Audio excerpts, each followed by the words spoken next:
I think that in the next 6 to 12 months, maybe 18 months, we're going to be going into this agentic AI future. And so I wanted to kind of actually take the opportunity to talk about that because I think that's sort of a third component that doesn't exist today, but that's likely going to shake up this whole world, quite frankly.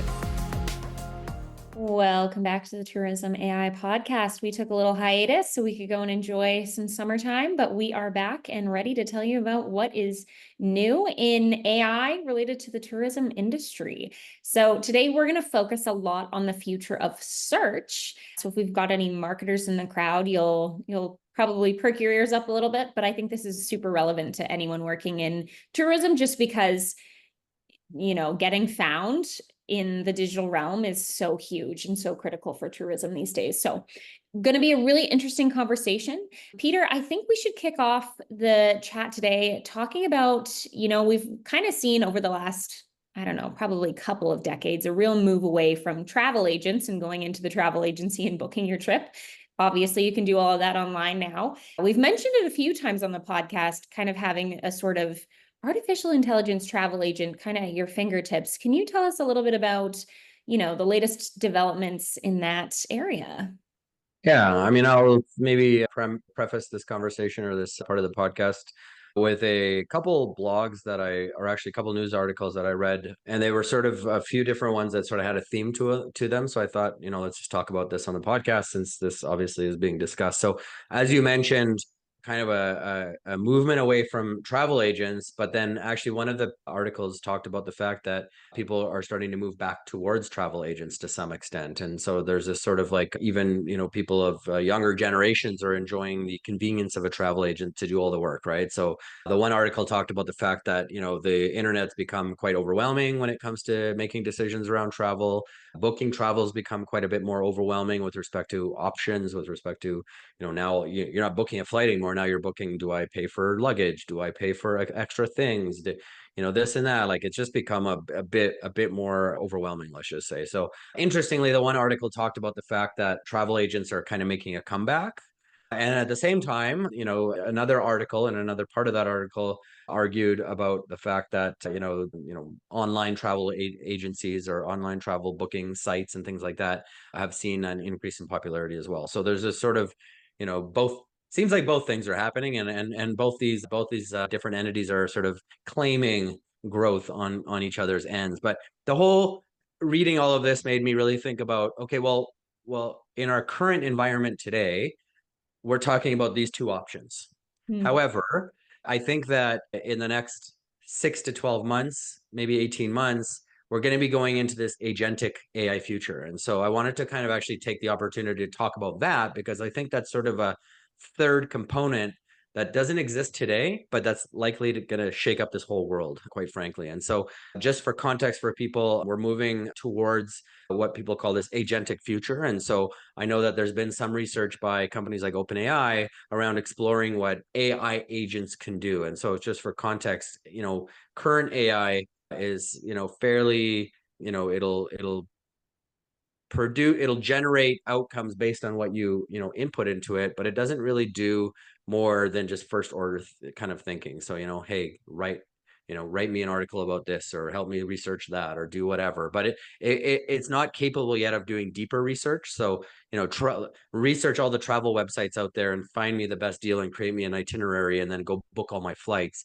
That's sort of a whole nother level of AI, but that's a whole level of AI that is coming soon or coming in the future. And so if you think about the whole travel booking world, and what these articles don't talk about is the fact that, maybe in the next, say, let's just call it 18 months, you may have an AI agent that's your own personal AI agent that knows all about your preferences, knows about your travel preferences, has your credit card information, has all your passport information and all your ID numbers and everything it needs to book. And now all of a sudden you can feed it some criteria, say, hey, we're going to go to Europe. These are the dates. Here's what we like to do. And it can go off and do some research for you, come back to you with a plan. And then you said, yeah, that all sounds great. Go ahead and book it. And it can actually go make all those bookings happen. So we're not living in that world today, but that world is thought to be coming by some people in the AI space, or certainly what these AI companies are working towards, right? This agentic future. And so that's kind of the concept I wanted to introduce, I guess, in this podcast today, in context of this debate about the sort of online travel agency world versus the sort of in-person travel agent world. And, my question is either of those worlds going to be majorly disrupted by, the advent of these like personal AI agents? And, what's interesting about these, I think that both the personal travel agent and these online booking platforms are probably both going to have to evolve in context of this new world, right? So, if you think about it, obviously these online websites are going to want to cater themselves and be found by these personal AI agents and be able to give the information and be able to connect and be able to help you do things. So there's a huge component to that. At the same time, not everybody's going to feel comfortable, especially initially, giving their AI agent all this information and just go ahead and book stuff for me. But that's not to say that travel agents that work in an office won't use these on behalf of their clients to speed up their process and to speed up the administrative part of their jobs and everything else. So I think today I just wanted to kind of raise it as a concept of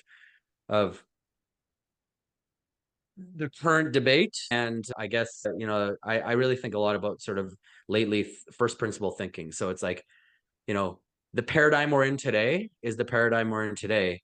It doesn't mean that we're not living in a completely different paradigm with completely different realities in 18 months from now. And so I think that, to me, it's sort of something to think about for all people thinking about the AI space in context of, I hear a lot of, well, AI today can't do what I need it to do, so it's not very good. Or it doesn't produce an ROI because it makes mistakes or it hallucinates or whatever, all these different things. Like, these are all problems that are getting solved. And so people need to not think about AI in context of what it can do today. People need to start thinking about AI in terms of what it means 3 to 5 years from now. And so I think the concept through which I wanted to sort of introduce this travel agency article in this world in.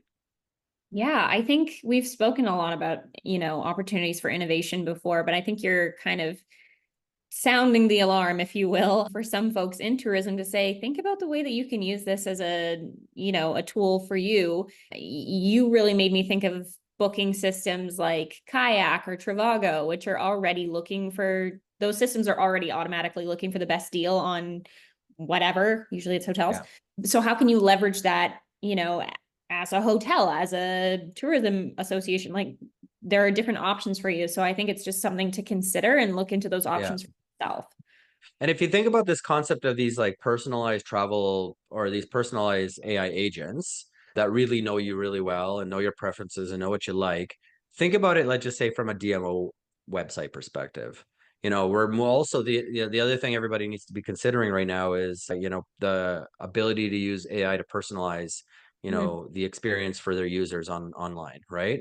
And so this is an example, I think, of where we're going to get hyper personalization on almost a one-to-one level at scale because of, one, personalization abilities on the website, two, these AI agents that are going to be able to like essentially send signals to websites or travel agents booking or whatever it is with very personalized preferences at scale really fast, right? So that completely changes the whole internet experience. And I listened to a podcast a little while ago and it was sort of talking about this in context of these AI agents in context of like email, for example, right? And imagine this future where my personal AI agent is talking to your personal AI agent and they're trying to sort out when they're going to book us for a meeting and all this kind of stuff. And it's like these like AI agents talking to AI agents, and like it sounds very science fiction-y, but like again, this stuff is probably only 18 months, if not less, around the corner. And this is the future we're moving towards. And so,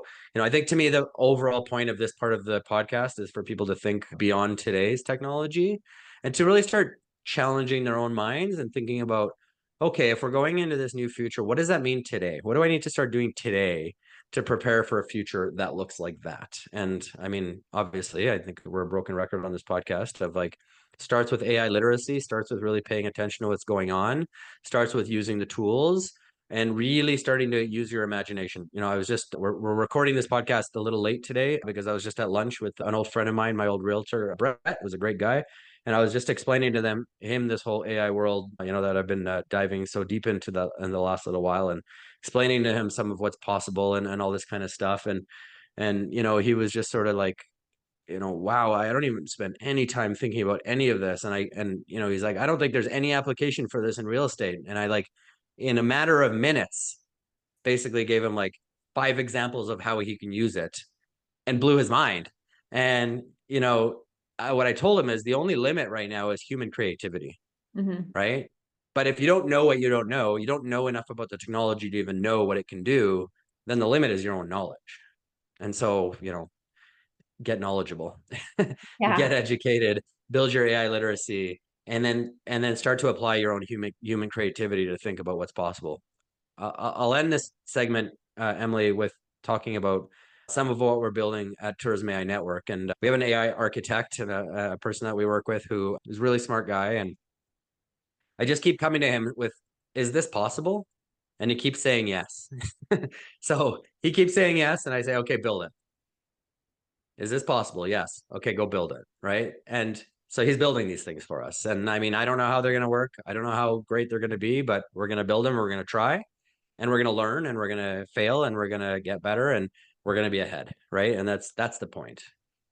Yeah, absolutely. And keep in mind, everybody is in that trying and failing stage right now with AI. I mean, even the big guys. That's why it's taking even OpenAI a little bit more time each time to roll out their next development, just because they're testing, they're failing, they're trying again, and then they're giving us those great outputs. Before we move on, I would be remiss if I didn't plug the AI adoption framework that the Tourism AI Network offers. It's a great opportunity to take a look at your personal job functions and operations that you do day to day and figure out where you can kind of innovate and add those new tools to succeed with AI. So highly recommend. 100%. Yeah. And on that note, we're not there yet, but we will be doing some intro to AI online courses probably in October or something like that. So to be determined or to be announced, I guess, but we're just working towards that now. And we look forward to increasing the amount of AI literacy. And really, for me, it's just inspiring people to think about AI a little more and to think about what the future could look like. And maybe before we move off of this topic, I'll just mention also that I'm listening currently to an 8-hour podcast, which is shockingly long. It's with Lex Friedman, who he's a guy that does big, long podcasts and gets pretty deep on pretty heavy topics. And this 8-hour podcast is on Neuralink. So for those who don't know, Neuralink is essentially one of Elon Musk's companies. And it's a device that gets implanted into a skull to help currently people with disabilities have abilities, let's just say. So one of these Neuralinks have been installed, actually 2 of them now. And the first person, I believe he might be quadriplegic. And essentially this Neuralink allows him to use his brain to use a computer and like control a mouse with his brain without using his hands. I mean, so I just mentioned that, Emily, because like there are some things happening in the world right now. And if you listen to this podcast, 8 hours, it's a very deep podcast, but the first about hour and a half is with Elon and Lex Friedman. And it's fascinating to listen to what these guys are talking about and the development of potential like superhuman abilities and all these kinds of things, and the ability to interact with a computer at speeds faster than you can process with language and things like that. And it's wild stuff that we're talking about here, Emily. So, I just encourage really just start paying attention to this space because things are happening really fast and it's a really big space and there's a lot of very big implications. Nice. I'll throw that podcast episode in the show notes as well, just in case anybody is interested in listening to it. Obviously, you're probably not going to get through it in one sitting, but that's okay. You've got your podcast for hopefully your final summer road trips coming up here. So it's a long one, but it's, again, the first hour and a half or whatever with Elon is probably worth the time. nice. Awesome. Cool.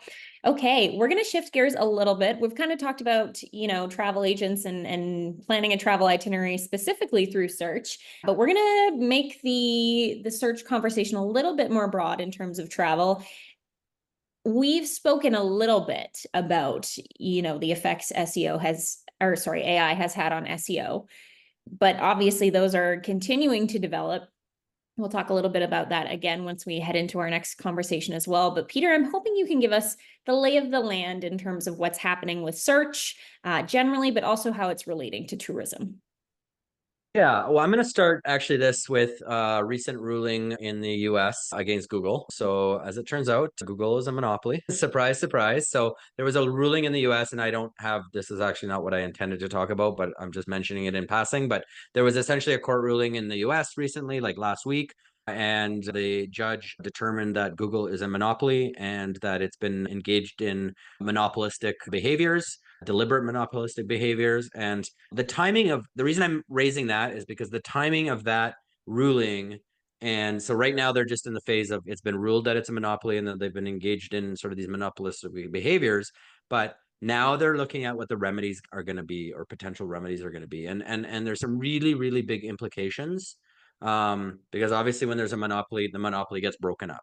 Now, what's interesting about the timing of this ruling is that Google's never been under more competitive pressure than they are today. And so while there's a monopoly, and clearly for the last 25 years, there's been all this monopolistic behavior that's led to more monopoly.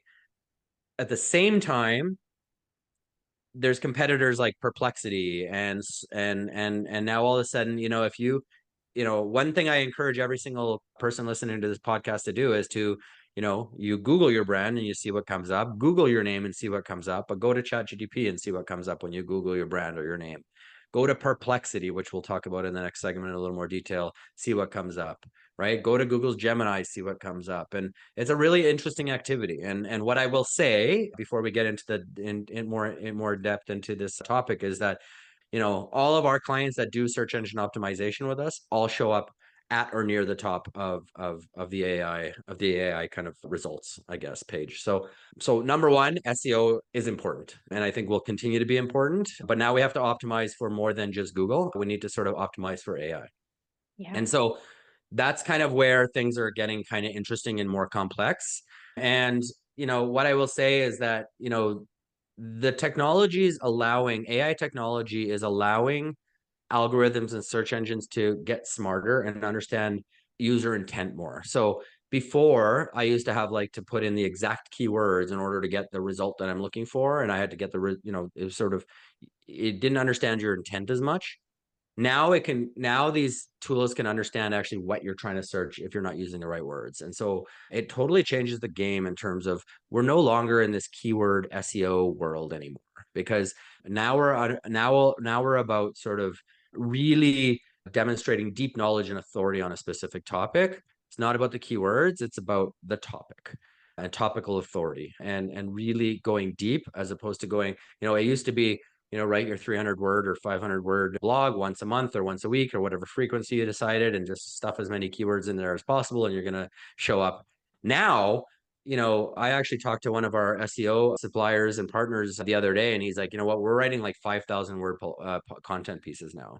Like, we're writing everything we possibly can in and around that topic, every which way you can possibly think about it, answer every single question possible, go as deep as possible. And he's like, that's what we're seeing is finding results. So, we're getting into the place of quality over quantity at the same time as AI is making it really easy to put out a lot of quantity.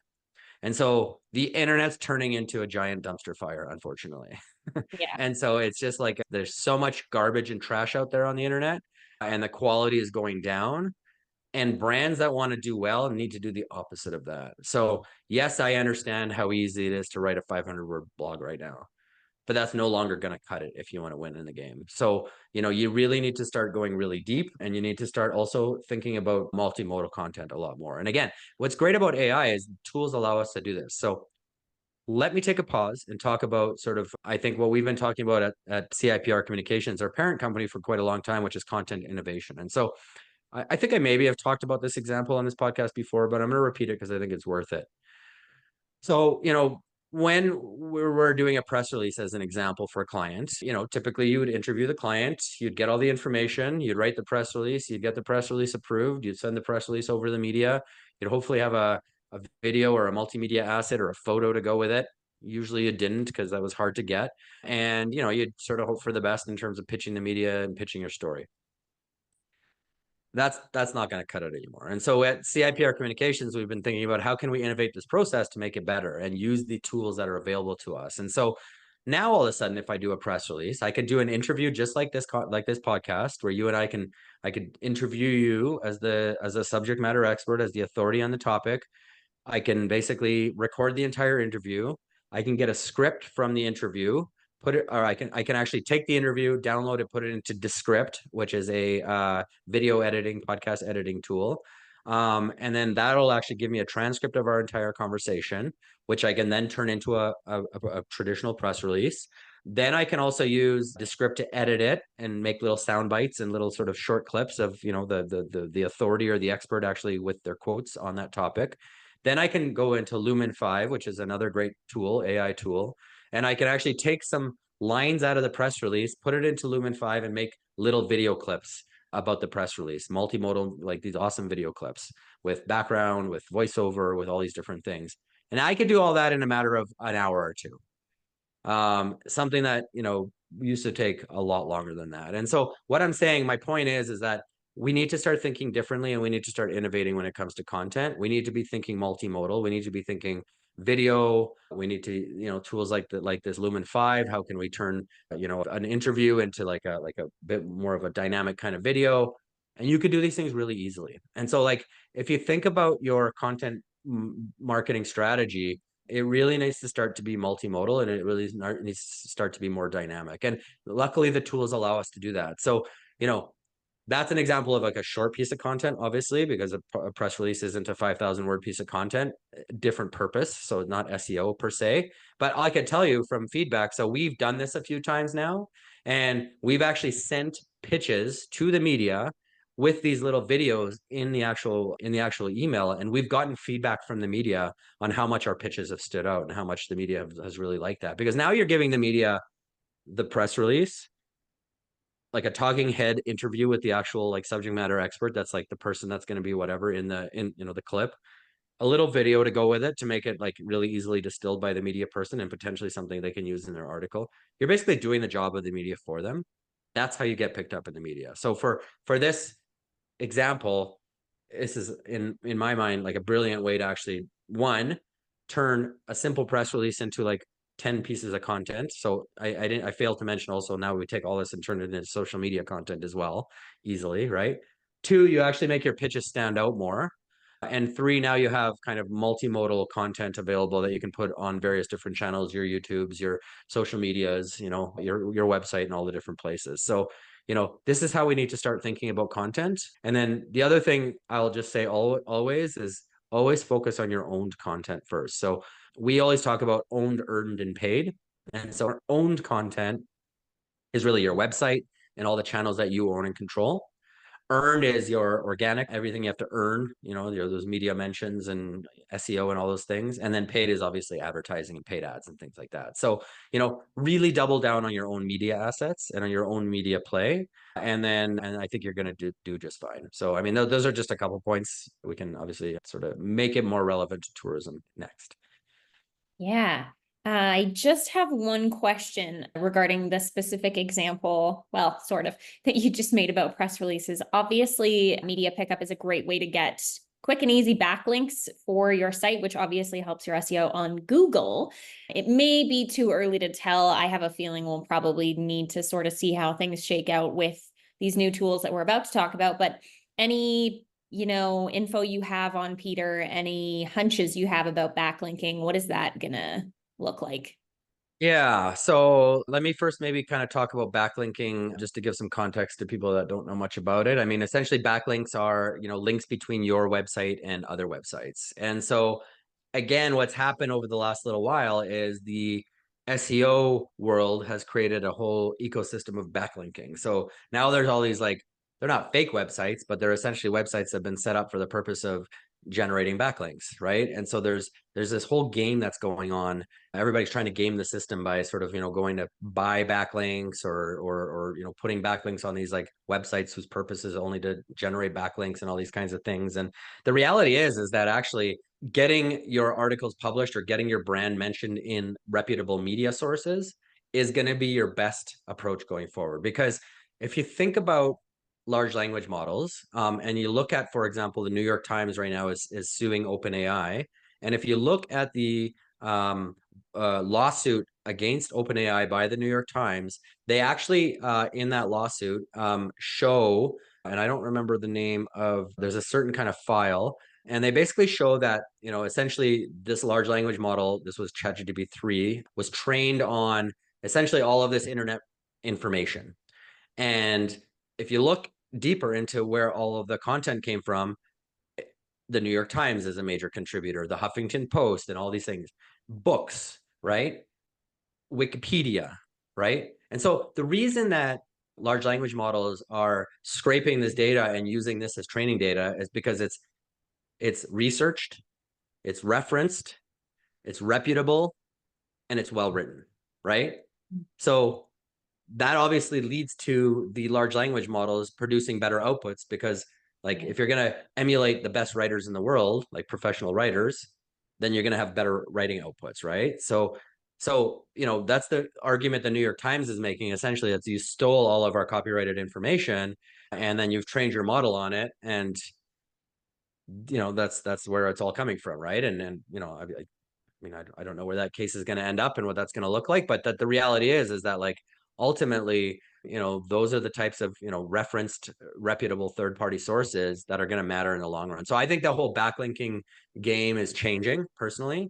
And I think that PR is the new backlink, like going to get PR, public relations, links is the new backlinking strategy, right? So, and if you think about it also from a brand perspective, it also gives you third-party credibility. If the New York Times or the Huffington Post writes about your brand, there's a lot of credibility. A lot of people read that. There's a lot of readership. There's a lot of third-party credibility that comes from their brand. And so those are all things that actually contribute to brand strength and brand equity. So, the world is changing in a lot of ways. I think everybody needs to be rethinking PR in their digital strategies, which is actually why, Emily, at CIPR Communications, our parent company, we're now very deliberately moving towards being a digital public relations agency. And so, other things that work for something like this is also things like getting on podcasts, right?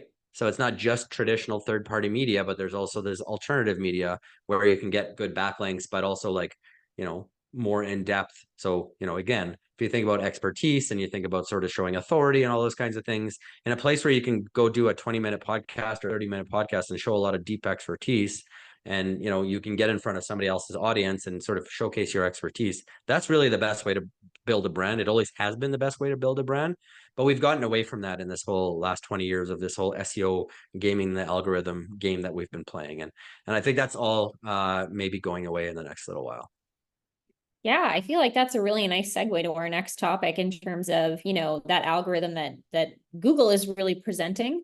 Obviously, we've got a couple of very specific tools that we're going to talk about today, one being Perplexity, the other being the upcoming SearchGPT. Lots to, Perplexity is out. Lots to figure out about SearchGPT, still incoming since it's not out yet. But can you tell us a little bit about, I guess, what really sets Perplexity and, potential AI search tools apart from Google? Yeah. So, so Perplexity AI, for those who don't know, is essentially, an AI powered, they call it an AI powered answered engine. And so really, the biggest difference between, let's just say, a Perplexity and a ChatGPT, as an example, is that a Perplexity gives you answers just the same way as a ChatGPT will. However, it also gives you references, or it gives you like citations as to where that answer came from. So it basically is like an AI powered search engine. So it basically will go and search the internet, and it'll give you an answer, and it'll give you a link to where that answer came from. So different from Google, because as we know, when we Google, we get the 10 blue links, or now it's the endless scroll of blue links. But now Perplexity just gives you the answer and gives you the links within the answer of where it got those answers from. And so it's a really, really powerful research tool, right? So, it sort of puts researching the internet on steroids. And the other thing I really like about Perplexity is, you ask a question, it gives you answers, and then it gives you, here's 3 or 4 other questions or related questions you can ask. So sort of like Google's people also ask section, but I think it's a little more intuitive and a little more intelligent. And so you can really start to, go down your research rabbit holes quite effectively, and keep going down a topic because again, it understands your intent a little bit better than obviously Google does now, but than search engines have in the past. And so it's a really powerful tool. And there's a couple of other things that Perplexity has on the paid version. So I think they're called Perplexity pages. And so what you can do with these Perplexity pages is you can actually curate pages on a topic and sort of save those pages or publish those pages on the internet. This is something to me that as an SEO person or a digital marketing background person, that's really interesting. And I'm sort of just kind of monitoring it. So as an example, I've created a tourism AI network page on Perplexity, and it sort of basically it scrubs the internet, and it's sort of, okay, what is tourism AI network? What does it do? You give all these headings. It talks about the tourism AI podcast. And what's cool about it is you create this like really, really long page that's sourced. So if you Right. think about search engine optimization, essentially it's a page with backlinks on it. So it's really, really interesting. And so I think Perplexity, first of all, I saw a study just the other day that I think it's maybe the second or third most popular AI tool now being used. And I think because, it's becoming a real competitor to Google. Now, I will caveat that with, obviously Google is like a monopoly, as we talked about before, and has a lot of market share. And so it's, competitor to Google is a relative term, but it's growing really fast, and its revenues are growing really fast, and its user base is growing really fast, and people really like it. And I can tell you, I've introduced Perplexity to a number of different partners and clients in the AI space, or in the tourism space, and everybody I've introduced it to absolutely loves it. And so I really, really recommend trying Perplexity. You can sort of try it for free and use it that way. And then if you really like it, I think it's similar to other ones, like $20 a month kind of thing. And there's a lot of additional features you get by using the paid version. There's extra search and all kinds of extra things, like those Perplexity pages and some other things. Okay, so that's a paid feature then, those That's a Perplexity. paid feature, yeah, is to get those Perplexity pages. Yeah. Gotcha. Yeah, I think that's really interesting because it's almost like if Google was the internet, but its Perplexity is just its own internet page, which is kind of valuable. I think if you're potentially, I don't have the cost off the top of my head, but you can probably tell me if this is a value add for small businesses, right? You can't afford, the tool and then a website, but then, potentially you've got the tool and then you've got Perplexity pages that you can build and have people find you that way. Yeah, I'm not 100% like, so again, one of our SEO partners has done a little bit of like research on this, and like has found that these Perplexity pages show up fairly high on search. So I don't know where or how, like I haven't done the work on it, but he's sort of convinced that this is sort of like a really slick SEO page or play. So, but I don't know.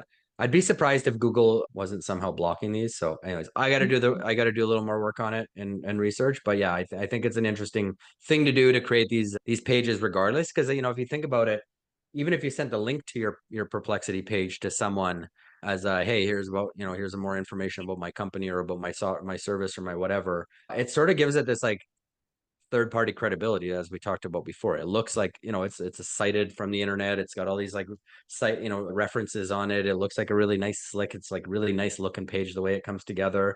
So yeah, it's really interesting. I should say, Perplexity is being criticized by a lot of people as well. So I don't want to sort of make it sound like Perplexity is just a perfect company or anything like that. But people kind of sort of say that it's essentially just like stealing from the internet, stealing information and repackaging it as an answer. But I mean, I think all AI is kind of doing that right now, and we're in this period of that being sorted out. And so I mean, obviously, ethical considerations aside, people are using these tools.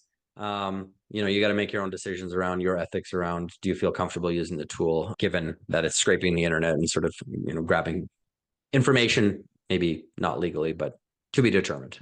So that was a thought that I had was I do wonder how any of these tools, and it's kind of the same as Google, I suppose, but a little bit different just in terms of the outputs you get, is how these tools are going to answer, very deeply rooted emotional human questions.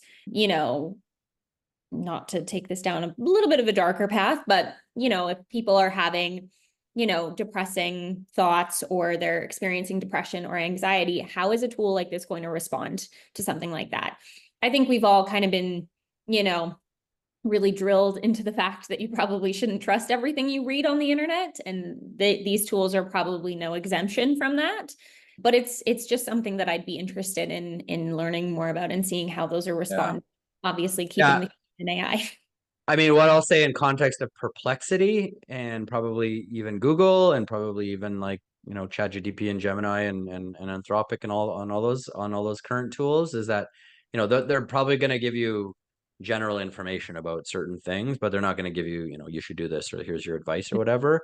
Having said that, so and before I move on, Perplexity sort of right when you go onto their website, their little, it says where knowledge begins. That's sort of their little, their concept is like, this is like, it's a research tool, right? It's like where knowledge begins, and it's supposed to take you down the path of further knowledge or whatever. So that's a bit of a tangent. But back to your question, there are also specific AIs being, sort of put out there and designed around the concept of being that personal agent and that personal support and that psychologist or whatever. And I know of a few companies working on a couple of different products like that. So, I mean, I think we're going to a place very quickly and probably in the next 12 months where yeah, we're all going to have availability of personal assistants or a personal, emotional support, AI or whatever it is. Put your water bottle away, your AI is there for you. And I think we're going to have, yeah, and these AI is going to know us deeply, and they're going to know everything about us to the extent that we want to give them that information, and they're going to be able to be there as our support and our ear when we need one and all that kind of stuff. And they're probably going to be able to give advice and all those types of things. So, I mean, I think that's out on the market already. I haven't used any of them myself, but, I think we're going to go deeper and deeper into that fairly quickly. Things like loneliness. I mean, I see a very big application for AI in the loneliness field. I know character AI is a very popular AI tool, which essentially, it's sort of like there's these characters and you can build relationships with them and, do all these different things. It's kind of an interesting world, right? No doubt. I mean, that's kind of uplifting. Nice. It's not all doom and gloom out there, folks, even if you're afraid of the AI. I think Uh, I think I did read an article somewhere where some guy like fell in love with his AI and I think married it. I'm not sure oh, exactly, but wow. I think that did happen. Yes. Well, I hope they're very happy together. I wish them all love and light. Nice. We want to talk a little bit about SearchGPT before we jump off today. Obviously, lots of details still to come with that. I think you're probably going to see this tool be very similar to Perplexity. All of the big AI folks are competing with each other, the AI arms race, if you will. But I just want to make note that I think because of OpenAI and ChatGPT is already, pretty well established popularity, I think there's potential for people to flock to SearchGPT a little bit more than Perplexity potentially. Don't, hold me to that. I could be completely incorrect, but I'm already usually going to ChatGPT rather than Google these days just because it's not Yeah. giving me the output I need. Yeah, no, you're absolutely right about that. And that's the challenge for companies like Perplexity is that, yes, they're popular today, but as soon as, a competitor that people are more used to using comes out, they're probably going to just use that competitor. And as ChatGPT bakes in all these different tools into their thing, into their platform, you're probably just going to stay in that platform. And so, I mean, I think a Perplexity has the potential to just be completely wiped out immediately with a Search GTP and Gemini getting better and all these different tools coming out. But I think the overall point is that search is becoming way more complicated. So, you take the fact that Google has been ruled a monopoly and that there's going to be some kind of damages or some kind of like remedies coming out of that lawsuit. And then you take sort of now this growing ecosystem of search products that didn't exist 18 months ago. And, I think it's pretty easy to see that we're moving into this new world of search. And, from a marketer's perspective and from a brand building perspective, all that means is all of a sudden the world's getting a lot more complicated, unfortunately. And so, digital marketing is, I think, here to stay and is going to get more complicated. And so again, if you're a person working in tourism and in digital marketing specifically, or marketing is in your role, it's really important to start paying attention to what's going on here because there's like some really, really rapidly shifting, the ground is shifting rapidly underneath us, and it's sort of hard to understand and know exactly where it's going to go. Completely. And I think the best, well, I personally think the best advice we can give you at this time in anticipation of some of these tools becoming more popular is focus on natural language. What would you ask a person if you wanted to know the answer? Kind of incorporate that into your content. On that note, really lean on those FAQs, make sure those are really up to date and you've got the best, most relevant information on your website currently. Listen to what your customers are asking you. That's going to be your best source of your FAQs. And then really make sure that you've got some long tail content on your blog, your website generally, especially in those FAQs, obviously, but make sure that you've got that full question. What are people asking? Yeah, and I just want to sort of reiterate something you just said, that sort of, and I guess package it up into an overall message, is like a website is not a static thing that you just put up once and then it just sort of stays there. It's a constantly evolving tool. And back to the owned media concept, excuse me, it is your number one owned media channel. It's your storefront. And so like you need to keep your windows clean. You need to keep, make it look attractive. You need to make sure that there's products and services inside that people want to go and shop and buy and all the things, right? So, I think now more than ever is a time to go back to your website and say, is this actually representing us? Is there old content? Should we get rid of some stuff? Should we make some updates? So, the other thing is too is, you might have been writing content for a long time and maybe you have a lot of content on your website, but they're all short 500-word blogs. You know what? AI actually is a great tool you can use to say, okay, go scrape my website and take all of, give me a summary of all the blogs that are all similar. And let's now turn it into a longer piece of content maybe. So, just like get creative and use the tools to actually improve your online presence, now before it's too late, right? So definitely, I think that this turned into a bit of a digital marketing podcast today, but it's an important topic because, marketing is probably one of the first places that, well, it is one of the first places being disrupted, and it's being disrupted the hardest because at the end of the day, all of the companies that are leading the AI revolution are all essentially in the digital space one way or the other, right? I completely agree. And I think it's so relevant to tourism because regardless of whether or not your title has marketing in it, everyone on the team is still effectively responsible for marketing your tourism association, your DMO, your tourist attraction. It doesn't really matter. You're still kind of the face of your industry, regardless of what your role is. So I think it's super critical that everyone keeps things like this in mind when speaking with people, when updating your assets, doesn't matter. For sure. Nice. Well, hopefully you folks took away some new and interesting points about the future of search and AI. Hopefully some tidbits in there as well for all our friends in tourism. Thanks for joining us once again. You can find Peter online at Tourism AI Guy or on LinkedIn at Peter Polarski. You can also check us out on the web at tourismainetwork.com. We'd love to hear from you, so drop us a line if you're interested in chatting with us, engaging, or finding out how you can integrate AI into your tourism business. Thanks so much. Thanks, Emily. Thanks for tuning in to another episode of the Tourism AI podcast. To learn more about the network or get involved, visit our website at tourismainetwork.com or find us on socials at Tourism AI Network. We'll see you there.